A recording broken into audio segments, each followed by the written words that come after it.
J'ai longtemps enseigné la philosophie, plus d'un quart de siècle. Je continue de la pratiquer un petit peu précisément autour de ces questions du numérique, de l'Internet, de la lecture en particulier. Et c'est plus, au fond, d'une certaine passion philosophique que je vais essayer de vous entretenir aujourd'hui que de la vérité sur ce qu'il faut penser, sur ce que l'institution pense de la lecture ou du numérique, etc. etc. D'ailleurs, je ne pense pas m'adresser à vous, escalité. En vérité, je pense plutôt adresser à vous un aspect de ma passion pour cette question. Catherine Bizot vient de le dire à l'instant, les enfants, jeunes et moins jeunes, s'approprient presque naturellement les outils qui sont à leur disposition, les outils qui, à ce jour, sont à la disposition des enfants petits et grands, sont des outils numériques, donc les enfants s'approprient ces outils numériques, en ont un usage, pour ainsi dire, naturel, etc. D'accord. D'accord, admettons. Admettons que nous avons affaire à de nouveaux outils. Un livre est une chose, un iPad est autre chose.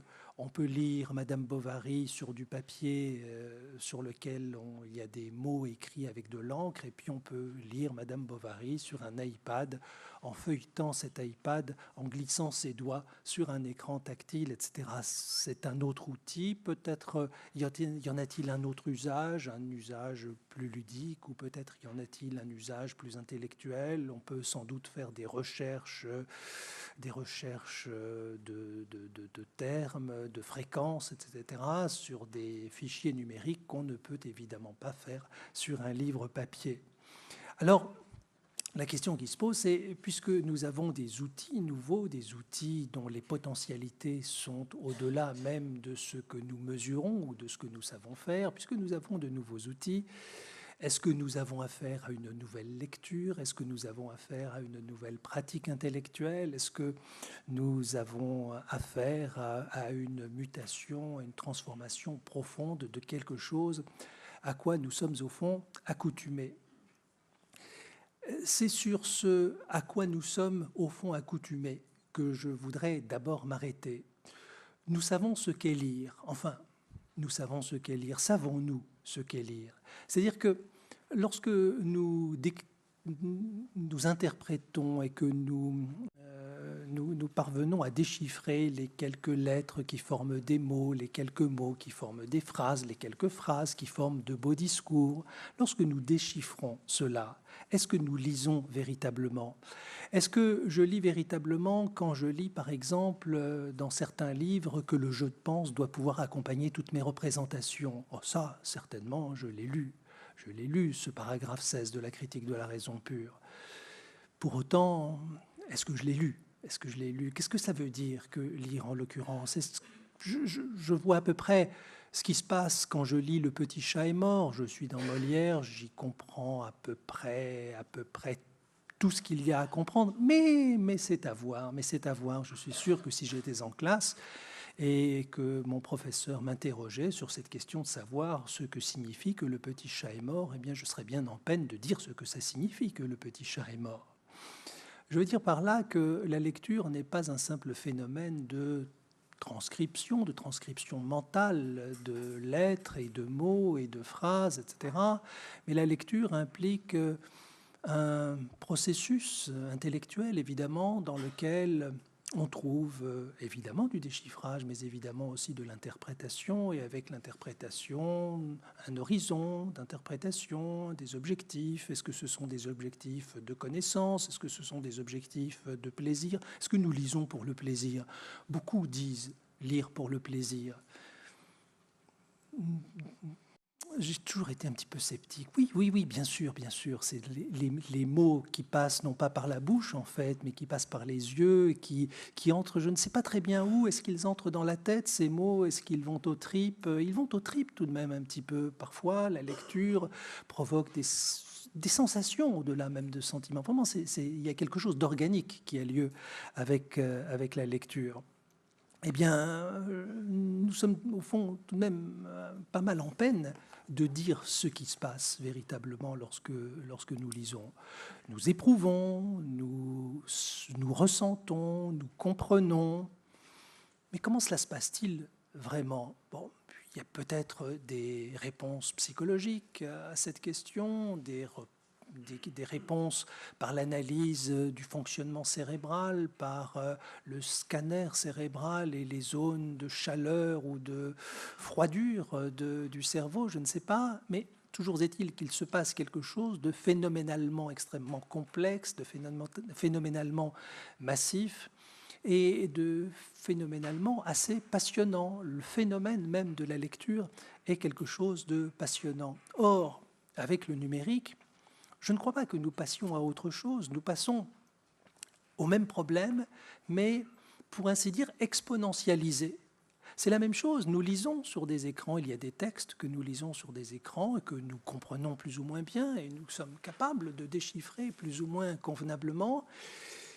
Et puis il se passe encore d'autres choses parce que ce à quoi nous avons affaire sur l'écran, ce ne sont pas simplement des lettres qui forment des mots qui forment des phrases et des phrases qui forment de beaux discours. Mais sur un écran, outre ces lettres, outre ces mots, il y a des images, il y a des liens, il y a des sons, il y a des choses qui bougent aussi parfois, des animations flash, vidéo, etc., etc. C'est-à-dire que nous avons affaire non seulement au phénomène complexe de la lecture, mais à un espace extrêmement complexe de constitution du phénomène complexe de la lecture. Vous voyez, c'est du complexe à la puissance complexe, si je puis dire, de manière un petit peu rapide. Mais vous voyez, j'imagine ce que je veux dire. Et ce que je veux dire, c'est qu'au fond, ce que nous lisons sur un écran n'est pas est un lisible qui n'est pas ce à quoi nous sommes accoutumés. Nous sommes accoutumés à lire des textes. Un écran, ce n'est pas du texte, c'est de la lumière. C'est de la lumière sur laquelle se dessinent des lettres et des mots, mais c'est de la lumière sur laquelle se dessinent aussi des images et autre chose. C'est-à-dire que nous n'avons pas véritablement affaire à du lisible tel que nous le connaissons. Nous avons affaire à des objets très complexes dans lesquels sont imbriquées des dimensions tout à fait hétérogènes. La dimension du texte, la dimension de l'image, la dimension du son éventuellement, et la dimension aussi de l'animation. Et tout cela fait le lisible. L'objet auquel nous avons affaire, c'est ce complexe de choses en elles-mêmes individuellement complexes. Qu'est-ce qu'une image ? Le père Barthes se posait cette question il y a 20 ans, 30 ans maintenant. Et qu'est-ce qu'une image? C'est une question en elle-même complexe. Qu'est-ce qu'un texte? Le plaisir du texte, comme on disait dans les années 70, on aimait dire ça, le plaisir du texte. Rien que dire le plaisir du texte, c'était un plaisir. Ces choses-là sont articulées, ajustées, éventuellement, en tout cas articulées, imbriquées les unes dans les autres, et font ce à quoi nous avons affaire sur un écran. C'est la raison pour laquelle, d'ailleurs, il y a maintenant 5-6 ans, j'ai eu l'idée, puisque je travaille depuis un petit peu de temps sur ces questions, j'ai eu l'idée de dire que ce à quoi nous avions affaire, ce à quoi nous avons affaire sur les écrans, sont des objets un petit peu particuliers auxquels j'ai donné le nom d'objets de sens. Je trouve que cette locution décrit très bien de quoi il s'agit. Il s'agit d'objets de sens, c'est-à-dire d'objets qui ont pour nous un sens difficile parfois à déterminer, quoique parfois ce soit aussi facile à déterminer. Une publicité, on l'identifie comme une publicité, pas toujours, remarquez, pas toujours, mais bon, on identifie un texte comme un texte, une image comme une image, etc., etc. Mais c'est plus compliqué quand on met tout ça ensemble et que l'on cherche à décrire l'expérience qui a lieu dans le rapport à l'écran, dans ce rapport de lecture à l'écran. Nous avons donc affaire à des objets de sens qui sont à l'horizon de ce fait extrêmement complexe de la lecture, et d'une lecture qui, pour le coup, n'est pas celle dont nous avons pris l'habitude, mais qui est sollicitée et qui est peut-être même brutalement sollicitée par l'écran, par l'image, qui est provoquée en tout cas, et pas simplement la suite en quelque sorte naturelle du geste qui consiste à ouvrir le livre ou le journal et à suivre le fil des phrases et des paragraphes. Nous sommes provoqués à la lecture différemment par l'écran parce qu'il y a quelque chose d'un petit peu agressif, en même temps de passionnant dans l'écran. Je ne suis pas en train de dire que nous sommes victimes des écrans auxquels nous sommes en permanence exposés. Je dis plutôt que le mode de relation que nous entretenons à un écran et avec ce qui accompagne cette relation, par exemple le clic de souris, par exemple l'utilisation du clavier, par exemple aussi, il ne faut pas négliger le retard avec lequel une page peut se charger ou avec lequel le défilement d'un document texte peut avoir lieu sur l'écran. Donc ces contraintes, ces obstacles, cette technologie qu'il y a entre l'objet de sens et nous n'est pas tout à fait indifférente à ce que nous faisons, à la façon dont nous le faisons et au processus intellectuel dans lequel nous sommes engagés par la lecture. Alors à coup sûr, il faut apprendre à, on dit beaucoup, gérer la chose, à gérer les écrans, à gérer la lecture. Ce n'est pas une question de gestion, c'est plutôt une question d'accueil, je crois. Il faut apprendre à être avec, à vivre avec ces espèces de machins et de trucs que sont les écrans, que sont les objets de sens, que sont ces choses que nous avons devant nous et que nous manipulons plus ou moins habilement. Alors apprendre à vivre avec, apprendre à être dans cet élément-là, qu'est-ce que c'est? Est-ce que c'est une nouvelle culture? Ce qui est sûr, c'est que ça n'est pas simplement de la connaissance. Ça n'est pas simplement de la connaissance, c'est-à-dire que ça n'est pas simplement du savoir en fichier que nous aurions disponible. Alors, résident ou distant. Ce n'est pas du savoir en fichier que nous aurions disponible ici et maintenant, soit du fait de la rapidité d'un disque dur et de sa taille, de la rapidité d'accès au disque dur et de la taille de ce disque dur, soit du fait de la connexion de la machine au monde entier, à toutes les bibliothèques de la Terre et de l'univers. Si nous sommes seuls dans cet univers, alors nous avons accès à toutes les bibliothèques de cet univers, c'est un fait. Ce n'est pas simplement ça, de dire de tout cela, qu'est-ce que nous pourrions bien faire? Strictement rien, c'est trop incommensurable à ce que nous sommes nous-mêmes. Alors ce n'est pas simplement de la connaissance, ce ne sont pas des accumulations de savoir plus ou moins bien constitués qui forment l'essentiel de la chose, mais sans doute quelque chose comme une culture. L'essentiel est du côté de quelque chose comme une culture. Une culture dont, pour le coup, l'école n'a manifestement plus le privilège. Le privilège d'un ensemble de connaissances et d'une culture qui venait de l'école et qui formait le citoyen, qui formait des citoyens aguerris aux mêmes idées, aux mêmes conceptions globales, disons. Nous pouvions avoir des avis différents sur beaucoup de choses, mais globalement, une même culture citoyenne était la nôtre et continue d'être la nôtre, il ne faut quand même pas exagérer, continue d'être la nôtre, mais nous sommes confrontés à des cultures, à des mouvements de culture aussi, pas des cultures statiques. Il n'y a pas la culture chinoise, la culture américaine, la culture brésilienne, etc. etc. Il y a des filets tendus vers différents espaces culturels et nous y attrapons ce que nous y attrapons, parfois beaucoup, parfois pas grand-chose, mais enfin, il faut faire avec ces choses-là. Enfin, ce qui est sûr, c'est que ce que nous attrapons, ce n'est pas quelque chose qui est ressorti à la thésaurisation, ou alors notre mémoire et ce que nous sommes est notre disque dur. Je veux bien, d'ailleurs, je veux bien l'admettre que pour partie, ma mémoire et ce que je suis sont dans mon disque dur. Je ne suis pas réfractaire à cette idée-là. Je suis réfractaire à la réduction de ce que je suis à cette mémoire plus ou moins accessible et qui peut casser, Je peux perdre un disque dur, et si je perds un disque dur, est-ce que je me perds moi-même? C'est une vraie question quand même, c'est une vraie question. Alors voilà, on n'est pas du côté du savoir et de son accumulation, on est du côté d'une sorte de culture qui traverse les murs de l'école, qui traverse les murs de la famille, qui traverse les murs de la nation, une culture qui se définit principalement par sa circulation. Alors cette culture qui se définit principalement par sa circulation, qu'est-ce qu'elle implique? Elle implique, je crois, deux choses. La première a partie liée à ce dont il était question un petit peu plus tôt ce matin, c'est-à-dire à la fracture numérique. Tout à l'heure, nous entendions Jean-Yves Capul qui disait « il n'y a plus de fracture numérique ». J'irais assez largement dans son sens.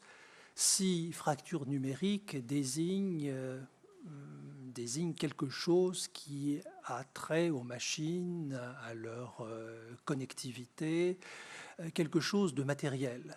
Si fracture numérique désigne un phénomène socio-économique matériel, alors oui, nous sommes en train de résorber cette fracture numérique qui pouvait exister il y a 5, 10 ou 20 ans. D'accord. Mais si fracture numérique désigne autre chose, je ne suis pas tout à fait sûr que nous en soyons débarrassés.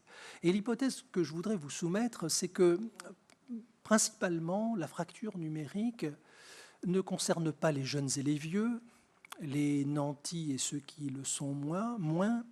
La fracture numérique, c'est une fracture qui va de mois à mois. La fracture numérique, c'est un phénomène qui me dissocie de moi-même lorsque j'éprouve la résistance, la réticence de la machine à accomplir les tâches que je souhaiterais qu'elle accomplisse. Par exemple, je peux souhaiter que ma machine se connecte par l'intermédiaire du réseau 3G à toutes les machines de mon académie, du ministère et d'ailleurs. Mais connecter ma machine par l'intermédiaire du réseau 3G à toutes les machines de mon académie, du ministère et d'ailleurs, c'est pas insurmontable, mais ça suppose beaucoup d'échanges avec le technicien en charge de la chose. Beaucoup d'échanges, ça veut dire quoi? Ça veut dire beaucoup de frustration, ça veut dire beaucoup d'impuissance, ça veut dire beaucoup d'incompétence. La fracture, elle est là. Elle est non pas entre ceux qui savent et ceux qui ne savent pas, mais entre moi qui sais et moi qui ne sais pas.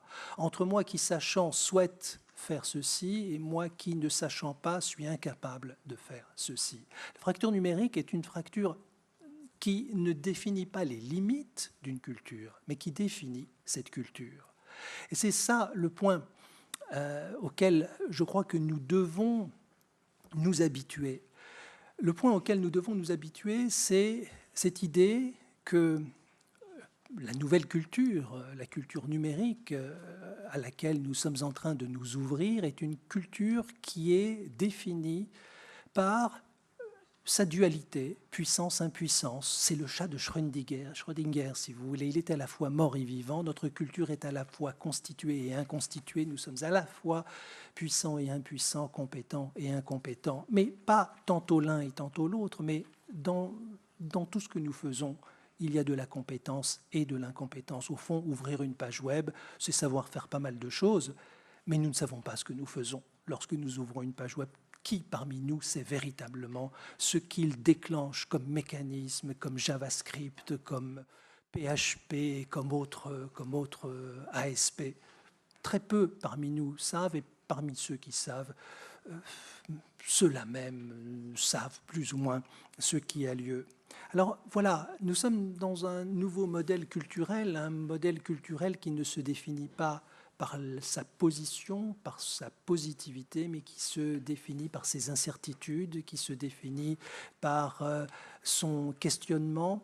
Et cette culture-là, c'est un nouvel être au monde. C'est véritablement un nouvel être au monde. Un nouvel être au monde parce que nous sommes enveloppés, nous sommes enveloppés de numérique. Le numérique n'est pas, ne définit pas une région particulière de notre réalité. Le numérique est partout où nous sommes, quoi que nous fassions désormais, c'est le numérique qui le fait à peu près à notre place ou en même temps que nous. Nous sommes dans un élément numérique comme le poisson rouge est dans son bocal, si vous voulez, dans son élément à queue. Nous sommes dans cet élément numérique avec nos aspirations, avec nos craintes aussi. Et une des craintes que nous pourrions avoir, c'est que l'écran ne confisque la parole. Que l'écran ne confisque la parole, c'est-à-dire que la charge de compétences que requiert l'écran, que requiert le numérique, ne nous conduise à ne nous intéresser qu'aux dispositifs, à leur fonctionnement, à leur optimisation, à leur amélioration, à leur rapidité, etc., etc. La distance que nous devons prendre aux choses, c'est la distance de la parole. Que l'écran ne confisque pas notre parole, cela veut dire que l'écran ne soit pas maître de notre gestuelle. Et c'est précisément sur ce point que je voudrais conclure, sur ce point de la gestuelle. Le numérique, je disais tout à l'heure en commençant, c'est apparemment un nouvel ensemble d'outils, un nouveau système d'outils. Eh bien, je récuse cette entrée en matière. Le numérique n'est pas constitué comme un ensemble d'outils. Ce n'est pas un système d'outils. Le numérique, c'est un monde.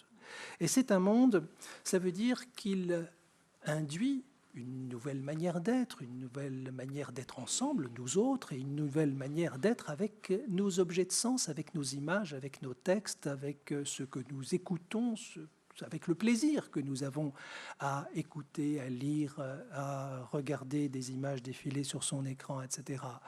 Ce monde implique donc véritablement une nouvelle gestuelle.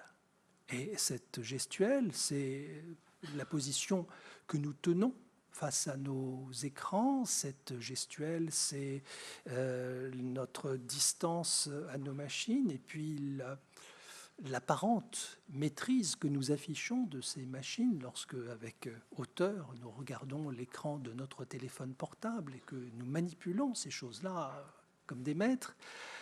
Cette nouvelle gestuelle, puisque c'est l'école aussi qui nous concerne ici aujourd'hui, cette nouvelle gestuelle, c'est la gestuelle des nouveaux maîtres que nous sommes en train de former, à coup sûr.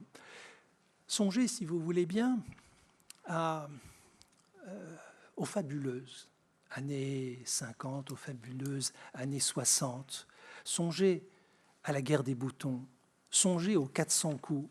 Il y a des maîtres d'école dans la guerre des boutons, dans les 400 coups. Qu'est-ce que c'est qu'un maître d'école dans cet espace-là, dans cet espace de culture? Un maître d'école, c'est un monsieur extrêmement sérieux, extrêmement humain, avec une blouse grise, avec un langage que très peu désormais de nos maîtres d'école, mais pas seulement de nos maîtres d'école, pas seulement eux, que très peu d'entre nous avons. Et puis d'ailleurs, je me vois mal parler comme un maître d'école de 1961. Enfin, ça ne ferait pas sérieux. Le ton que nous avons dans notre parole, privée ou publique, n'est pas le ton d'autrefois. Le geste n'est pas le geste d'autrefois. Alors le geste d'autrefois, c'était, rappelez-vous, le maître qui écrit avec une fort belle écriture calligraphiée sur le tableau noir, qui écrit la date du jour, qui écrit le titre de la leçon, dictée, français, mathématiques, mais fort bien écrit tout cela.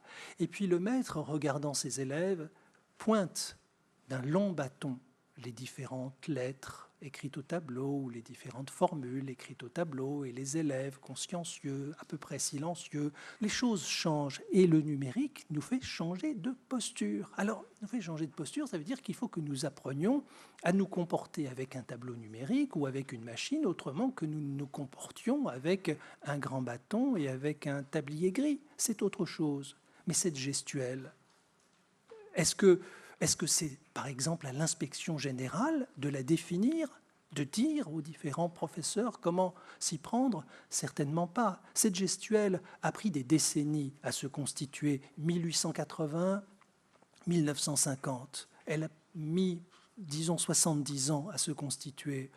Nous découvrons le numérique depuis quelques années. Nous sommes en train de découvrir une nouvelle gestuelle, de nouveaux langages, de nouvelles pratiques pédagogiques, comme on dit, etc., etc. Est-ce que nous pouvons inventer du jour au lendemain la gestuelle du XXIe siècle. Certainement pas. Alors, Madame le recteur disait tout à l'heure, je veux des propositions. Alors là, pour le coup, on est gros gens comme devant. En tout cas, pour ce qui me concerne, je ne fais guère de propositions. Je suis en train de dire que ça va nous prendre 100 ans, ou si ce n'est pas 100, 50 ans, parce que nous vivons vite désormais. Alors, ça sera 50 ans, ce ne sera pas 100 ans.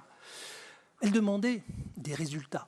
Elle demandait des résultats, elle demandait des propositions. Alors j'ai, malgré tout, une proposition sous la forme d'une petite histoire qu'on m'a racontée il y a 10, 15, 20 ans, je ne sais plus très bien.